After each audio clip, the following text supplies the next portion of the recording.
இந்த ஞாயிறுக்கான கேள்விகளுக்கு செல்வதற்கு முன்னால் ஒரு முக்கியமான ஒரு அறிவிப்பை செய்துவிட்டு நம்ம கேள்விக்கு செல்லலாம். முக்கியமான அறிவிப்பு என்னவென்று சொன்னால், தற்போது 2 நாட்கள் நேரலைக்கு நம்ம நேரம் ஒதுக்கியிருக்கிறோம். இந்த கேள்வி பதில்களை தயாரிப்பது அதிக சிரமம் எடுக்கக்கூடிய ஒரு காரியம். நீங்கள் கேள்வி அனுப்புகிறீங்க என்று சொன்னால் எஸ் நோண்டு பதில் சொல்வதாக இருந்தால் 365 நாளைக்குமே கேள்வி பதில் நடத்தலாம். ஆனால் நாம் ஆதாரங்களை போட்டு ஆய்வு அடிப்படையில் அதிகமான கேள்விகளை தேட வேண்டியிருக்கிற காரணத்தினால் இப்போ 2 நாள் என்று ஆக்கிய பிறகு அதிகமான நேரம் ஒதுக்க வேண்டி இருக்கிறது. அது ஒன்றும் சிரமம் இல்லை, ஒதுக்கிடலாம். அதனால் நிர்வாக சம்பந்தப்பட்ட எதுவாக இருந்தாலும் இப்போ தேர்ந்தெடுக்கப்பட்டிருக்கிற நிர்வாகிகள் சிறப்பான முறையில் அதை கையாண்டு வருகிறார்கள். உங்களுக்கு NTF நிர்வாகம் சம்பந்தமாக நிர்வாகத்துக்கு தெரிவிக்க வேண்டிய விஷயங்கள், மார்க்க கேள்வி அல்லாத வேறு எந்த விஷயங்களை பற்றி NTFோடு தொடர்பு கொள்ள நீங்கள் விரும்பினால் பொதுச் செயலாளர் டாக்டர் அபு தாஹிர் அவர்கள் இருக்கிறார்கள். அவர்களுடைய வாட்ஸ்அப் நம்பரில் நீங்கள் வாட்ஸ்அப் மெசேஜாக நீங்கள் அனுப்பிடுங்க. ஃபோன் பண்ண வேண்டாம். அவர் வேலையில் இருக்கிறதுனால ஃப்ரீயாக உள்ள நேரத்தில் அதை பார்ப்பார். அந்த வாட்ஸ்அப்பில் அனுப்பக்கூடியது நீங்கள் ஆடியோ மெசேஜாகவும் அனுப்பலாம், அல்லது டெக்ஸ்ட்டாக கூட அனுப்பலாம். எந்த மாதிரி வேண்டாலும் அனுப்பி இந்த விஷயம் அப்படின்னு சொல்லி தீர்வு காண்பது, கோரிக்கை வைப்பது, அந்த மாதிரி எந்த ஒரு விஷயங்களாக இருந்தாலும் பொதுச் செயலாளருக்கு அனுப்பிட்டீங்கன்னு சொன்னால் அவர் எந்தெந்த நிர்வாகிக்கு அந்த பொறுப்பு இருக்குதோ அவங்களுக்கு ஃபார்வர்ட் பண்ணி அவர்கள் மூலமாக உங்களுடைய அந்த கோரிக்கைகளை சீர் செய்து வைப்பார். அவருடைய நம்பரை நான் டிஸ்பிளேயில் போடுறேன் பாருங்கள். அப்போ எனக்கு தெரிவிக்க வேண்டிய விஷயங்களை நீங்கள் அவருக்கு தெரிவித்தா போதும்.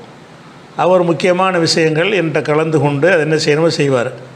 அதனால் இப்போ எனக்கு மார்க்க தேடலில் அதிகமாக நேரம் செலவழிக்க முடியும் என்ற காரணத்திற்காக நீங்கள் நிர்வாக சம்பந்தமாக எனக்கு தெரிவிக்க நீங்கள் நினைக்கிற விஷயங்களை நீங்கள் பொதுச் செயலாளருக்கு தெரிவித்தால் போதும்.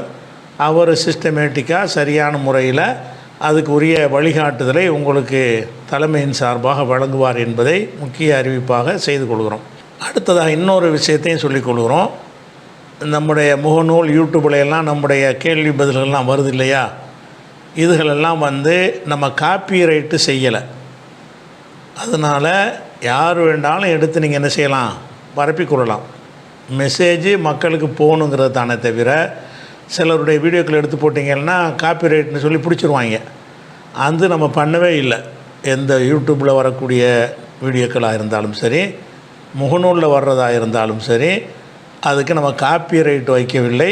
யார் வேண்டாலும் எடுத்து என்ன செய்யலாம், அப்படியே முழுசாகவோ பகுதியாகவோ அவங்க விரும்பினவாறு என்ன செய்யலாம், பயன்படுத்தி கொள்ளலாம். இது பொதுவான ஒரு அனுமதியாகவே நம்ம சொல்கிறோம். அதுபோக இரண்டாவது இந்த முகநூலிருந்து ஒரு குறிப்பிட்ட எண்ணிக்கையில் பார்வையாளர்கள் வரும் பொழுது அதுக்கு நம்ம விளம்பரத்தின் மூலம் நம்ம சம்பாதிக்க விரும்பினால் அதற்கான தகுதி நமக்கு இருக்கிறது. அந்த கோரிக்கைகள் முகநூல் நிறுவனங்கள்லேருந்து நமக்கு வருகிறது. நாம் அதை ஏற்றுக்கிறல. நம்முடைய வீடியோக்களில் நீங்கள் பார்த்தீங்கன்னு சொன்னால் அதில் விளம்பரத்தின் மூலமாக நமக்கு எதுவும் கிடைக்குமோ அப்படின்னு நீங்கள் நினைக்க தேவையில்லை. விளம்பரம் நாம் ஏற்றுக்கொள்ளவே இல்லை. அதனால் நம்ம எந்த ஒரு வீடியோ நீங்கள் பார்த்தாலும் ஒரு 5 நிமிஷத்துக்கு இடையில் 2 விளம்பரத்தை சொறி விட்ருவாங்க. கண்டினியூவாக நீங்கள் பெரும்பாலான வீடியோக்களை நீங்கள் பார்க்க முடியாது. ஏன்னு கேட்டால் அதை நடத்துகிறவங்கள ஒரு விளம்பரத்தை அடிப்படையாக லைக் பண்ணுங்கள், ஷேர் பண்ணுங்கள், கமெண்ட் பண்ணுங்கள் அப்படின்லாம் சொல்லுவதெல்லாம் எதுக்கு சொல்கிறாங்கன்னா, அதிகமான பேர் பார்வையிடும் பொழுது அந்த விளம்பர வருவாய் அதிகரிக்கும், நிறைய விளம்பரங்கள் கிடைக்கும். இப்போ நம்மளது மாதிரி போட்டோம்னா நமக்கும் பல பெரிய அளவில் விளம்பரங்கள் கிடைக்க வாய்ப்பு இருக்கிறது. அந்த வாய்ப்பும் இருக்கிறது. அந்த முகநூலுடைய விதி பிரகாரம் நமக்கு அந்த தகுதியும் இருக்கிறது. ஆனால் அதை நம்ம ஏற்றுக்கொள்ளவே இல்லை. நம்ம இதன் மூலம் ஒரு பைசா கூட விளம்பரத்தின் மூலமாக நமக்கு வர தேவையில்லை. ஏன்னு கேட்டால் விளம்பரத்துக்குன்னு நம்ம எப்போ தப்பு ஒன்றும் கிடையாது. விளம்பரத்தின் மூலம் அவங்க சம்பாதிக்கிறது தப்பு கிடையாது. கரெக்டான விஷயத்தை கொடுத்தாங்கன்னு சொன்னால் அதை நம்ம குற்றம் சொல்லவில்லை, நாம் அதை விரும்பவில்லை. ஏன்னாட்டா விளம்பரம் வரணுங்கிறது நம்முடைய பிரதான நோக்கமாக போயிடுச்சுன்னு சொன்னால், அப்போ விளம்பரத்துக்காக வேண்டி அதிக மக்கள் வருவதற்காக வேண்டி அதிக மக்களை ஈர்ப்பதற்காக வேண்டி அதுக்கு தகுந்தவாறெல்லாம் பேச வேண்டிய நிலைமைக்கு தள்ளப்பட்டுரும். நம்ம ஹக்கை உள்ளதை உள்ளபடி சொல்லிக்கிட்டே போகணுமே தவிர, எத்தனை பேர் பார்த்தாலும் சரி பார்க்காட்டாலும் சரி, நீங்கள் லைக் பண்ணாலும் சரி பண்ணாட்டாலும் சரி, அப்படி இருந்தால் தான் நம்ம அதாவது தீர்க்கமான முறையில் ஆய்வு செய்ய முடியும் என்ற காரணத்தினால் நம்முடைய வீடியோக்களுக்கு இடையில் எந்த விளம்பரங்களும் வராது. இதெல்லாம் போய் நிறைய போய் நம்ம பார்த்தோம்னு சொன்னால் இதை வச்சு இவங்க சம்பாதிப்பான் அப்படின்னு நினைக்கிறதுக்கு உங்களுக்கு எந்த கிரவுண்டும் கிடையாது. நம்ம சம்பாதிக்க மாட்டோம். அந்த விளம்பரம் நம்மளும் சில ஆட்கள்கிட்ட விளம்பரத்தை வாங்கி கூட போடலாம். அதாவது அவனும் சில விளம்பரத்தை கொடுப்பான். எங்கள் நிகழ்ச்சிகளுக்கு முன்னாடி உங்கள் விளம்பரத்தை கொடுங்கன்னு சொல்லி சில நிறுவனங்களில் கேட்டால் தருவதற்கு தயாராக இருக்கிறாங்க. எங்களுக்கே நிறுவனங்கள் இருக்குது, 3 மாற்றத்தெல்லாம் இருக்கிறது. அதை ஒரு விளம்பரம் போட்டு கூட அதெல்லாம் நம்ம விரும்பவில்லை. இது விளம்பரம் மார்க்க விஷயம் மட்டுமாக கலப்படமற்றதாக இருக்க வேண்டும் என்ற காரணத்தினால் நம்ம காப்பிரைட்டு வைத்து கொள்ளவில்லை. முகநூல் வழியாக சமூக வலைதளம் வழியாக வர்ற விளம்பரங்களையும் விரும்பவில்லை. நாம் தனிப்பட்ட முறையில் எந்த ஒரு விளம்பரத்தையும் எடுத்து நம்ம நிகழ்ச்சிக்கு இடையிலேயோ முன்னாடியோ பின்னாடியோ போட்டு உங்களுடைய அந்த கவனத்தை திருப்புகிற வகையிலான ஒரு ஏற்பாடை நம்ம செய்யவில்லை என்பதையும் தாராளமாக நீங்கள் என்ன செய்யலாம். நம்ம காப்பிரைட் பண்ணியிருந்தோம்னா நிறைய வியூவர்ஸ்லாம் அதிகமாவாங்க. ஏன்னா நம்மள்ட்ட தான் வந்து பார்க்க ஆகணும், வேறு ஆளுக்கு பண்ண முடியாது. நம்ம அந்த வியூவர்ஸை கூட்டுறது கமர்ஷியலாக நோக்கம் உள்ளவங்களுக்கு தான் அதெல்லாம் தேவை.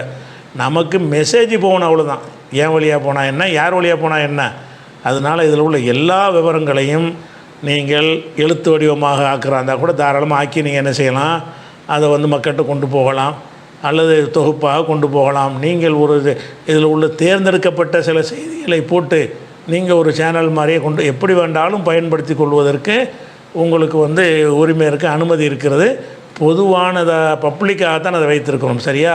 அதை ஒரு 2வது தகவலாக சொல்லிக் கொடுக்குறோம்.